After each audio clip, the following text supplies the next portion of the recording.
দর্শক, নাগরিক টেলিভিশনের নিয়মিত আয়োজন সংবাদ বিশ্লেষণ আপনাদের সাথে আছি আমি অলিউল রনি। আমার সাথে আলোচনার জন্য স্টুডিওতে আরো উপস্থিত আছেন সহকর্মী মুনিহা জ্যোতি। মুনিহা জ্যোতি, আপনাকে স্বাগতম। আমরা এই অনুষ্ঠানে মূলত আলোচনা করে থাকি দৈনন্দিন ঘটে যাওয়া বিভিন্ন ঘটনার পিছনে এক বা একাধিক যে ঘটনা রয়েছে সেগুলো। আজ এরকম কিছু ঘটনা আলোচনা করব। আমরা আসলে শুরু করতে চাই, আপনি ইতিমধ্যে জানেন যে গতকালকে এসএসসি এবং সমমান পরীক্ষার ফলাফল প্রকাশিত হয়েছে। তো আমরা ফলাফলে দেখেছি যে বিগত 15 বছরের তুলনায় পাশের হার এবং সেই সাথে সর্বোচ্চ সূচক জিপিএ 5 যেটি রয়েছে আসলে সবই নিম্নমুখী। তো আপনার কি মনে হয় যে এটি আসলে কোনো বিপর্যয় নাকি আসলে বাস্তবতা? আচ্ছা, রনি আপনাকে ধন্যবাদ। আ আপনি যে প্রশ্নটি একদম প্রথমত করলেন যে বিপর্যয় নাকি বাস্তবতা? একেবারে এক কথায় বলতে গেলে বিষয়টিকে আমি বাস্তবতাই বলব। সাময়িক দৃষ্টিতে ব্যাপারটিকে বিপর্যয় মনে হতেও পারে। কিন্তু এটি হচ্ছে যে গত ১৫-২০ বছরের আমাদের বাস্তবতার চিত্র খুব কঠিনভাবে আমাদের সামনে উপস্থাপিত হয়েছে এবছর। তো হতাশার জায়গা সেটি হচ্ছে যে তুলনামূলক আসলে পাশের হার অনেক কম এবং আপনি জানেন যে ১৩৪ টি বিদ্যালয়ে আসলে কোন শিক্ষার্থী পাশ পাসই করতে করেনি। পারেনি। এরপরেও এই পরিমাণ ১৯ লাখ শিক্ষার্থী আসলে পরীক্ষা দিয়েছে। তার মধ্যে ৬ লাখ সামথিং আপনার ফেইল করেছে। তো এই ব্যর্থতার পেছনে আসলে প্রাথমিকভাবে কয়েকটি কারণকে বের করার চেষ্টা করা হয়েছে। তার মধ্যে আপনি জেনে থাকবেন নিশ্চয়ই কেউ বলছে আসলে এবার যে ক্লাস পরীক্ষা সেটি আসলে পর্যাপ্ত হয়নি। দেশের বর্তমান পরিস্থিতি সেই ব্যাপারটিও ছিল। তারপর প্রশ্ন কাঠামো নিয়েও অনেকের অনেক ধরনের প্রশ্ন ছিল। আ এই সবকিছুর বাইরে যে ব্যাপারটি আমার আসলে চোখে পড়ছে সেটি হচ্ছে যে এটি আসলে একদম পুঙ্খানুপুঙ্খভাবে ফলাফল মূল্যায়নের যে পদ্ধতি সেটি এবছরই বোধহয় প্রয়োগ করা হলো। কারণ আপনি দেখেন গত ৩-৪ বছর ধরে কি হচ্ছিল? অটো পাসের একটা কালচার কিন্তু চলে আসছিল। সিলেবাসকে কোন রকম শর্ট ভাবে সিলেবাসও ছিল। শর্ট করে ফেলা হচ্ছিল। যে কারণে আসলে তাদের প্রকৃত যে মেধার মূল্যায়ন সেটি আসলে আমার মনে হচ্ছিল না যে কোনভাবে হচ্ছিল। তো যে কারণে হোক কেউ যদি আসলে ১০ টা বিষয়ের মধ্যে ৫ টা বিষয়ের পরীক্ষা হচ্ছিল। ৫ টা বিষয়ের পরীক্ষার মধ্যে আপনি দেখবেন যে ১০০ মার্ক থেকে সেখানে ৭০ মার্কের পরীক্ষা হচ্ছিল। নরমালি এই বিষয়গুলোকে স্বাভাবিক দৃষ্টিতে তো কোনভাবেই আসলে মনে হয় না যে এটি আসলে পুঙ্খানুপুঙ্খভাবে আসলে মূল্যায়নটি করা হচ্ছে। এবারে দেখুন একসময় আমরা শুনে এসেছি বা এর আগের প্রজন্ম থেকেও আমরা দেখে এসেছি যে কি হতো আমরা নরমালি জানতাম যে গ্রেস মার্কিং এর একটা সিস্টেম ছিল এবং সিস্টেম। সেটি প্রথমত ৩ থেকে শুরু হতো। ধরেন কেউ যদি আসলে ৭৭ পাচ্ছে তাকে কোন রকম ভাবে ৮০ করে দেওয়া হচ্ছে। এই যে ক্যাটেগরি এ প্লাস বা তার থেকে বেশি নাম্বার পাওয়াটা সেখানে কি থাকতো একটা মানবিক দৃষ্টিকোণ থেকে তাকে বোধহয় একটু ঠেলে উপরের দিকে উঠিয়ে দেওয়ার একটা কালচার ছিল। আস্তে দেখা গেল কি সেই জিনিসটা একটু কমে আসলো। আপনি লক্ষ্য করে দেখে থাকবেন ২০১৮ তে যখন উচ্চ মাধ্যমিক পরীক্ষা হলো, সেই সময় কিন্তু একেবারে বলতে গেলে গড়পড়তা গণহারে ফেইল করল কোন ২ টি বিষয়? সেটি হচ্ছে ইংরেজি এবং আইসিটি তে। এবং ওই সময় আইসিটি কিন্তু স্কুল থেকে শুরু করে উচ্চ মাধ্যমিক, মাধ্যমিকে একেবারে নতুন করে সংযোজন করা হচ্ছিল। যখনই আসলে তারা বিভিন্ন ক্যাটেগরির স্টুডেন্টরা এই নতুন একটি বিষয়ের সাথে আসলে নিজেদেরকে খাপ খাওয়ানোর চেষ্টা করছিল, মেধার মূল্যায়ন করতে চাচ্ছিল, সেই জায়গাতে কিন্তু তারা বড় রকম ভাবে আটকে যাচ্ছিল। অন্য কোনো বিষয়ে তাদের সমস্যা হচ্ছিল না। জ্যোতি, আপনি বলছিলেন যেমন হচ্ছে এইখানে সামাজিক যোগাযোগ মাধ্যমে আমরা ৩টি বিষয় দেখেছি। অনেকে বলছেন যে প্রশ্ন আসলে কঠিন হয়েছে, ক্লাস পরীক্ষা কম হয়েছে। আর ৩ নাম্বারটি যেটি হচ্ছে যে খাতা পরীক্ষার যে খাতাটি সেটি হচ্ছে মূল্যায়নে কড়াকড়ি হয়েছে। জি। আপনার কি মনে হয় এই ৩টি কারণ ছাড়া অন্য কোনো কারণ এর পিছনে রয়েছে কিনা? জি। রনি আমি একদম এক কথায় ২ টি কারণ বলব। সেটি হচ্ছে প্রথমত আমি আলোচনা করছিলাম যে গ্রেস মার্কিং নিয়ে। আরেকটি কারণ যেখানে আছে সেটি হচ্ছে যে একটি রাজনৈতিক। কারণ আপনি জানবেন যে গতকাল যখন পরীক্ষার রেজাল্ট আউট হলো, তার ঠিক একদিন আগে কিন্তু শিক্ষা উপদেষ্টা আ বাসুসকে দেওয়া একটা সংবাদ সম্মেলনে তিনি মন্তব্য করেছেন যে পূর্ববর্তী সময়ের মতো একদম ফুলিয়ে ফাঁপিয়ে পরীক্ষার রেজাল্ট তৈরির যে সংস্কৃতি এবং আনুষ্ঠানিকতা ২ টি জায়গা থেকেই তারা বের হয়ে এসেছে এবং একদম পুঙ্খানুপুঙ্খভাবে একেবারেই গড়পড়তাভাবে কাটছাঁট করে তারা আসলে রেজাল্টটি প্রকাশ করেছে এবার এবং তার বাস্তবতার প্রতিফলন কিন্তু আমরা দেখেছি। এখন এবারে আসলে এই ব্যাপারটি কেন হলো এবং এই কথাটি কেন উঠে আসলো? আপনি হিসাব করে দেখেন আজ থেকে ৫ বছর আগে পাশের হার কত ছিল, এখন পাশের হার কত এবং তার ধারাবাহিকতা আসলে কতদিন ধরে বজায় ছিল। দীর্ঘ ১৫ বছর ধরে ধারাবাহিকতা বজায় ছিল। ছিল। হঠাৎ করে সেই ধারাবাহিকতা আপনার ১০ থেকে ৫ এ নেমে আসতে পারে না। ১০ থেকে ৩ এ নেমে আসতে পারেন। এবার তো সেটি হয়েছে। তার মানে আমার যে ধারাবাহিক মূল্যায়নটি হচ্ছিল, সেই মূল্যায়ন প্রক্রিয়ার মধ্যে আমার ভুল ছিল। এটা আপনাকে বুঝতে হবে। তো আমি একদম এক কথাই বলতে চাই যে গত ১৫ বছরে, গত ১০ বছরে যেরকম ভাবে আসলে জিপিএ ৫ এর সংখ্যা বেড়ে গিয়েছিল, যেরকম ঘরে এ প্লাস এর সংখ্যা ছিল, বাস্তবে কিন্তু আপনি এতগুলো মেধাবীর মুখ দেখেছেন? বা সেই মেধাবীগুলোই কি আসলে যখন উচ্চ মাধ্যমিক পরীক্ষা দেয় বা ইউনিভার্সিটিতে অ্যাডমিশন নিতে যায় তখনও কি তারা সেই মেধাবী টিকে থাকে কিনা? আপনি নিশ্চয়ই ইউনিভার্সিটি বিশ্ববিদ্যালয় পরীক্ষাগুলোতে যখন পরীক্ষা হয় সেই সময় কিন্তু বিপরীত চিত্র আপনি দেখতে পান। অসংখ্য স্টুডেন্ট আপনার কিন্তু ঝরে যাচ্ছে, অসংখ্য স্টুডেন্ট আপনার ন্যূনতম পাস মার্ক তুলতে পারছে না। সেটা কিন্তু আমরা দেখেছি যে পরীক্ষা হয়েছে তার মধ্যে 10 জনও পাস করেনি, 3 জনও পাস করেনি, এগুলো কিন্তু নজির রয়েছে। সুতরাং যে স্টুডেন্টটি আমার এসএসসি তে এ প্লাস পাচ্ছে, ইন্টারমিডিয়েটে এ প্লাস পাচ্ছে, বিশ্ববিদ্যালয় ভর্তি পরীক্ষায় সে এত পিছিয়ে কেন? সুতরাং সোর্সের মধ্যেই ভূত রয়েছে, আমার মূল্যায়ন পদ্ধতিতে ভুল রয়েছে। তো এই জায়গাগুলো থেকে এবছর আমি মনে করি যে বের হয়ে আসার একটা চেষ্টা করা হয়েছে এবং সেটি কিন্তু দৃষ্টান্ত স্থাপন করেছে। জি, আপনি যেমন বলছিলেন যে এই জায়গাটি থেকে আমরা বের হয়ে আসার চেষ্টা করছি, তো সেক্ষেত্রে আপনি যেমন বলছিলেন যে 150-র উপরে শিক্ষা প্রতিষ্ঠান থেকে কেউ আসলে পাশ করতে পারেনি, এটি আসলে নতুন করে আমাদেরকে ভাবায় কিনা? অবশ্যই নতুন করে ভাবাই। আমাদের যে শিক্ষা পদ্ধতিতে ভুল রয়েছে, আমাদের যে আসলে বিশেষ পরিস্থিতির সুযোগ নেওয়া দরকার না, আমাদের যে শুধুমাত্র একটি দলকে রাজনৈতিকভাবে সফল করে দেখানোর জন্য আমার দেশের সাক্ষরতার হার বাড়ানোর দরকার নেই, সেটির প্রতিফলন কিন্তু এটা করে। এবং এর মাধ্যমে আসলে বোঝা যায় যে আমার দেশ কতটা পিছিয়ে। এর গত 15 বছর আগে আপনি কিন্তু এভাবে ভাবতে পারেননি যে আমার সাক্ষরতার হার এটা, আমার পাশের হার এটা। আসলে এই বাস্তবতা নিয়ে আমি আমার কাঙ্ক্ষিত লক্ষ্যে কতদিন যাবত আমি পৌঁছতে পারবো, আপনি তো এভাবে চিন্তা করেননি। সুতরাং আপনার এখন একটি দেশের বা জনগণের বা একটি রাষ্ট্রের মূল মানদণ্ড আসলে কারা, কাদের উপর রাষ্ট্র নির্ভর করে, সেই জায়গাতে আপনাকে হাত দিতে হবে। এখন নিশ্চয়ই বাংলাদেশের মানুষের টনক নড়েছে, এখন নিশ্চয়ই সরকার ব্যবস্থা যাদের হাতে রয়েছে তাদেরও টনক নড়েছে। জি, আপনি যেহেতু শিক্ষাবিদ অনেকদিন ধরে কভার করছেন, তো আপনার কাছে আরেকটু আমি জানতে চাই, সেটি হচ্ছে আমরা এই যে ফলাফলের পরে একটি আত্মহত্যার বিষয়টি সামনে আসে এবং আমরা দেখি যে বরাবরই আসলে অনেক শিক্ষার্থী আত্মহত্যার পথ বেছে নেন। তো হচ্ছে সেক্ষেত্রে আপনি কি বলবেন যে একজন শিক্ষার্থী যখন ফেল করে, আসলে এই দায়টা কি সম্পূর্ণ একজন শিক্ষার্থীর, নাকি এখানে ওভারঅল আসলে এই দায়টি সবার রয়েছে? মানে আপনি যখন সফলতার মানদণ্ড শুধুমাত্র এক সর্বোচ্চ সূচক জিপিএ 5 তৈরি করে দেন, সেই দায়টা কি আসলে আপনার উপর বর্তায় না?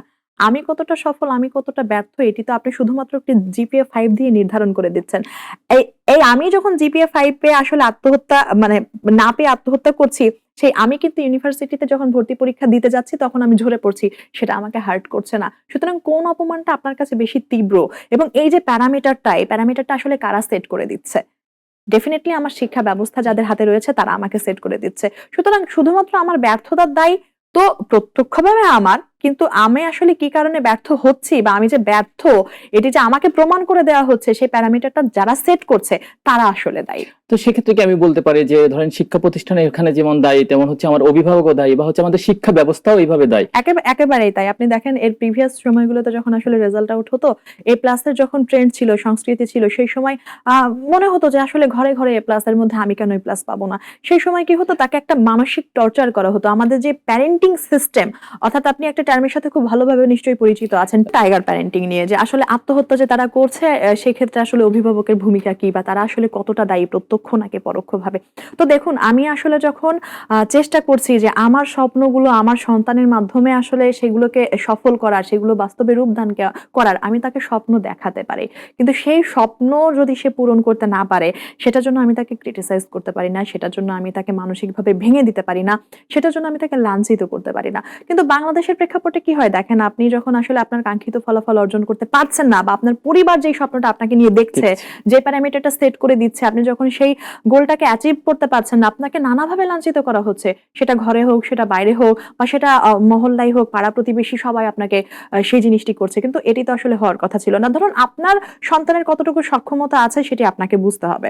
তার সাইকোলজি আসলে কি বলে, বা সে নিজে আসলে ডাক্তার হওয়ার চেষ্টা করছে নাকি ইঞ্জিনিয়ার হওয়ার চেষ্টা করছে, নাকি সে একজন উদ্যোক্তা হতে চায়, সেই জিনিসটা তো আসলে তার উপর ডিপেন্ড করছে।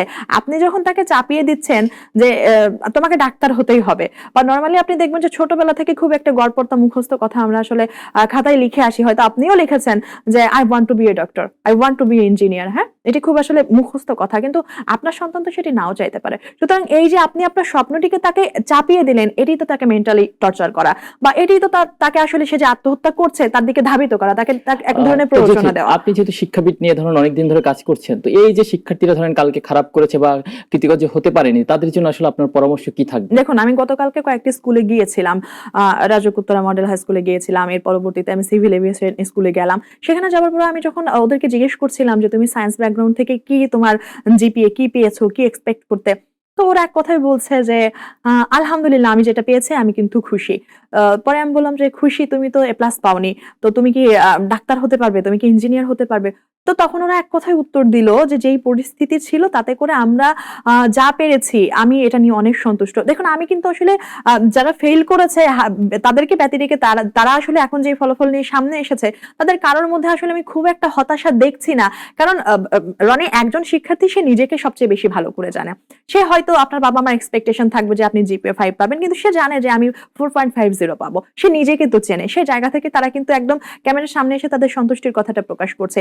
আর যারা আসলে পিছিয়ে পড়েছে আমি বলবো যে এটাই তাদের আসলে পুঙ্খানুপুঙ্খ মূল্যায়ন। তারা একবার প্রমাণ করতে ব্যর্থ হয়েছে, তারা দ্বিতীয়বার সুযোগ নিক, তারা নিজেদের মেধাকে আরো সুন্দরভাবে কাজে লাগাক, তারা আরো পড়াশোনার প্রতি মনোযোগী হোক, তারা সামাজিক যোগাযোগ মাধ্যমের যে মিসইউজ রয়েছে সেখান থেকে নিজেদেরকে দূরে সরিয়ে রাখুক। জ্যোতি, আপনি জানেন যে জুলাই অভ্যুত্থানের পরে আমরা আসলে একটি পট পরিবর্তনের মধ্যে দিয়ে বাংলাদেশ বর্তমানে অবস্থান করছে। তো হচ্ছে এই শুরু থেকে আসলে নির্বাচন নিয়ে কিন্তু একটি ধোঁয়াশা সৃষ্টি হয়েছে বা সব থেকে আলোড়ন আসলে এইটিকে কেন্দ্র করে। তো হচ্ছে সেক্ষেত্রে আপনার কি মনে হচ্ছে যে নির্বাচন নিয়ে আসলে নতুন করে আবার আলোচনা এসেছে? আসলে নির্বাচন নিয়ে এই যে পিআর পদ্ধতি বলেন বা হচ্ছে প্রতীক ইস্যু নিয়ে বলেন, আসলে আপনি যদি ওভারঅল পরিস্থিতি নিয়ে বলেন তাহলে হচ্ছে কিভাবে মূল্যায়ন করবেন আসলে? রনি আমি আসলে সামনে আগামী জাতীয় সংসদ নির্বাচন নিয়ে যে বিষয়টি দেখি সেটি হচ্ছে একেবারেই সবকিছুর মধ্যে ধোঁয়াশা রয়েছে। আপনি জানেন যে গত 2 দিন আগেও প্রধান নির্বাচন কমিশনার তিনি আসলে ব্যাপারটিকে স্পষ্ট করে বলেছেন যে নির্বাচন যে কবে হবে বা দিনক্ষণ কি সেটি আমি আসলে নির্দিষ্ট করে বলতে পারছি না। আমি আরেকটু আপনাকে যোগ করতে চাই, সেটি হচ্ছে তিনি কিন্তু এরকম একটি কথা বলেছেন, স্বরাষ্ট্র উপদেষ্টার সাথে আইন শৃঙ্খলা বাহিনীর ঊর্ধ্বতন কর্মকর্তা যারা তাদের একটি মিটিং ছিল এবং সেখানে তিনি বলেছেন যে আসলে নির্বাচন নিয়ে যত প্রস্তুতি সব ডিসেম্বরের মধ্যে শেষ করার কথা। আপনি এই বিষয়টা কিভাবে আসলে আশা হিসাবে দেখছেন? না, বিষয়টা হচ্ছে আশা হিসেবে যে দেখবো প্রত্যেকটা মহলের কথার তো আসলে মিল নেই। আমার নির্বাচন কমিশন এক ধরনের কথা বলছে, আমার কোন নির্বাচনটি আগে হবে কোন নির্বাচনটি পরে হবে সে সম্পর্কেও ধোঁয়াশা রয়েছে।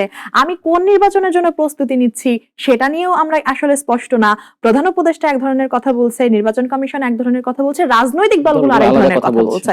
নির্বাচনের কোনো নির্দিষ্ট আসলে রোডম্যাপ নাই। যখনই আসলে একটু বড় রাজনৈতিক দল আপনি দেখবেন যে আসলে প্রধান উপদেষ্টা যখন তারেক রহমানের সাথে বৈঠকটি করলেন তার ফেরত আসার পর থেকে একটু আসলে স্তীমিত ছিল ব্যাপারটি। পরবর্তীতে 2 দিন বাদে আবার কি হলো, আবার সেই একই রকম ঘোলাটে পরিস্থিতি তৈরি হলো যে আবার সেই সময়সীমা, আবার দলগুলোর মধ্যে হতাশা। মানে প্রায় 1 বছর হয়ে যাচ্ছে, এখনো পর্যন্ত একটু রোডম্যাপ কারোর পক্ষে দেওয়া সম্ভব হলো না যে এই নির্দিষ্ট ডেটে আমরা আসলে বিষয়টা এরকম করব।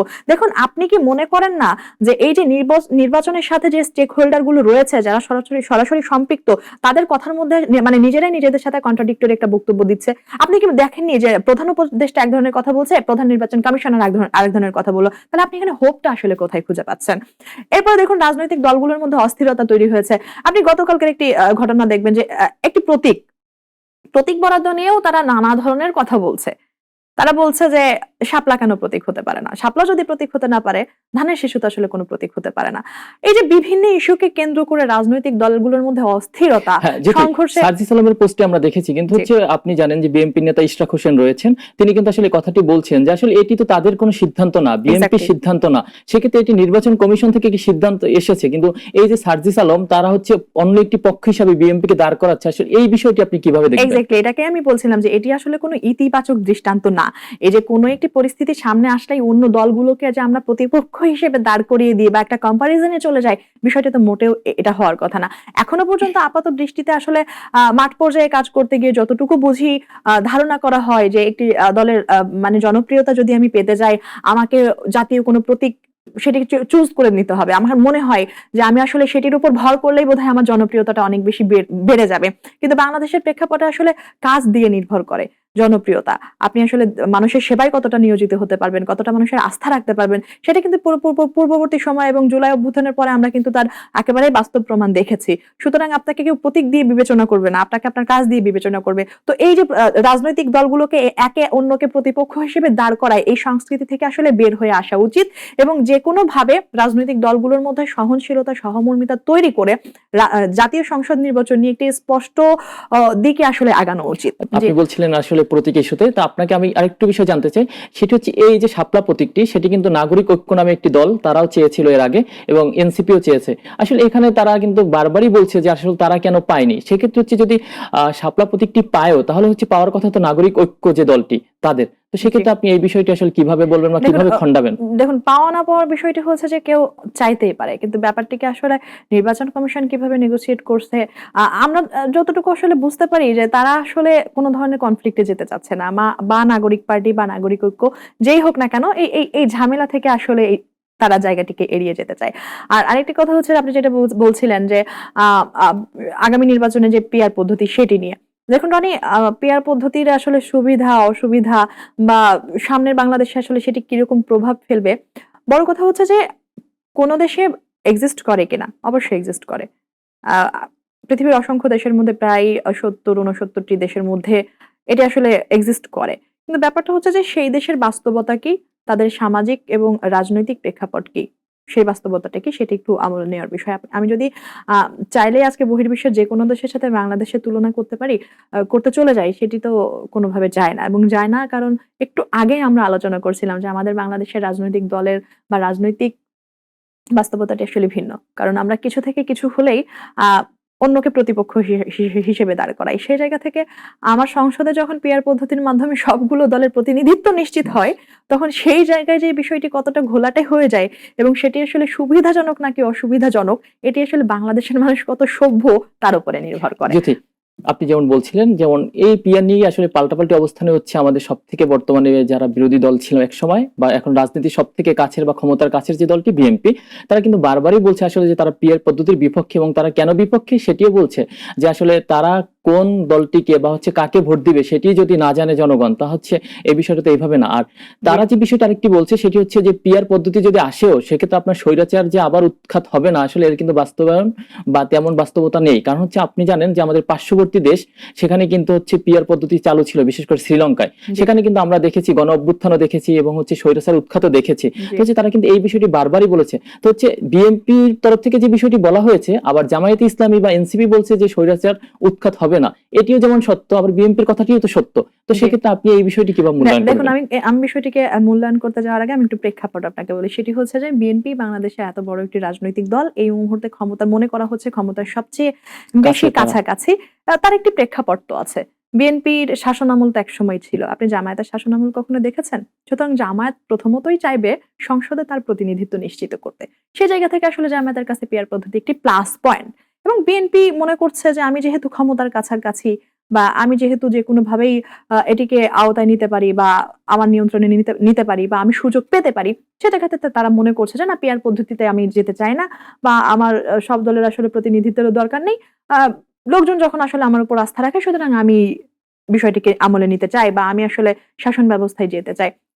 যেমনটি বলছিলেন যে অন্যান্য দেশে ছিল স্বৈরাচারের উত্থান না হওয়া, হ্যাঁ, অনেকগুলো পজিটিভ দিক তো আমরা দেখি। পিয়ার পদ্ধতির যেমন ঐকমত্য কমিশনের বৈঠকে এখন সবচেয়ে বেশি আগে নিশ্চিত যেটি করা হচ্ছে সেটি হচ্ছে যে প্রত্যেকটি রাজনৈতিক দলগুলোর মধ্যে ঐকমত্য তৈরি করা, এবং আপনারা দেখবেন যে দেশের স্বার্থে, দেশের প্রশ্নে এখনো পর্যন্ত আমি যতটুকু বুঝি প্রত্যেকটি রাজনৈতিক দলই কিন্তু অভিন্ন। তো এই যে রাষ্ট্রীয় স্বার্থে এক হওয়া, সেটির জন্য কিন্তু পিয়ার পদ্ধতির বিকল্প আমি দেখি না। আপনি দেশপ্রেমকে একটা আলাদা জায়গায় রাখেন।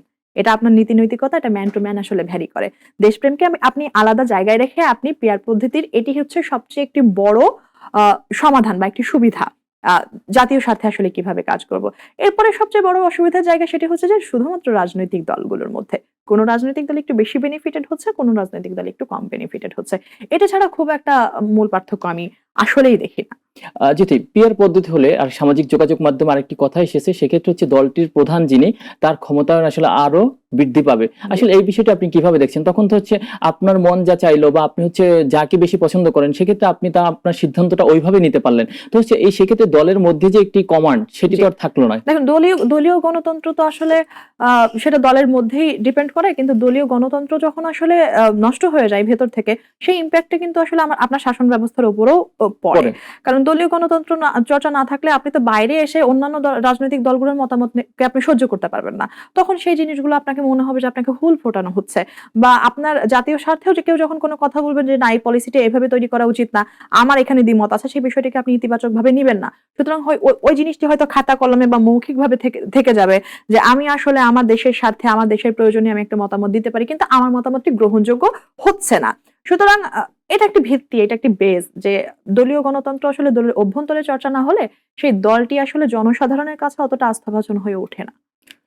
জি, আরেকটু জানতে চাচ্ছি, সেক্ষেত্রে আমরা যতই আসলে কথা বলি, রাজনৈতিক দলগুলো যদি এক না হয়, বিশেষ করে হচ্ছে পিআর পদ্ধতি আসলে বাস্তবায়ন করা তো কোনোভাবেই সম্ভব না। সেক্ষেত্রে আপনি জানেন যে বড় একটি রাজনৈতিক দল বিএনপি যেহেতু এর বরাবরই বিপক্ষে, জি। তো আপনার কি মনে হয় যে এই বড় একটি দলকে ছাড়া আমরা পিআর পদ্ধতি বাস্তবায়ন করতে পারবো, কিংবা হচ্ছে পিআর পদ্ধতি যদি বাস্তবায়ন না করি, সেক্ষেত্রে হচ্ছে জামায়াতে ইসলামী বলেন বা রাজনীতির নতুন দল যেটি এনসিপি, হ্যাঁ। তারা বলেন যে তারাও আসলে নির্বাচনে আসবে। তো সেক্ষেত্রে আমাদের মধ্যে দিন শেষে তো আসলে ধোঁয়াশা কাজ করে যাচ্ছে, বা আদৌ কবে নির্বাচন হবে এটিও তো আসলে আমাদের জনগণের আসলে ভাবনার জায়গায় থেকেই যায়। দেখুন, রনি, আসলে নির্বাচন তো গত 15 বছরেও হয়েছে, 3-4টি নির্বাচন আমরা দেখেছি। কিন্তু নির্বাচন হলেই যে শুধু হলো, বিষয়টা তো এমন না।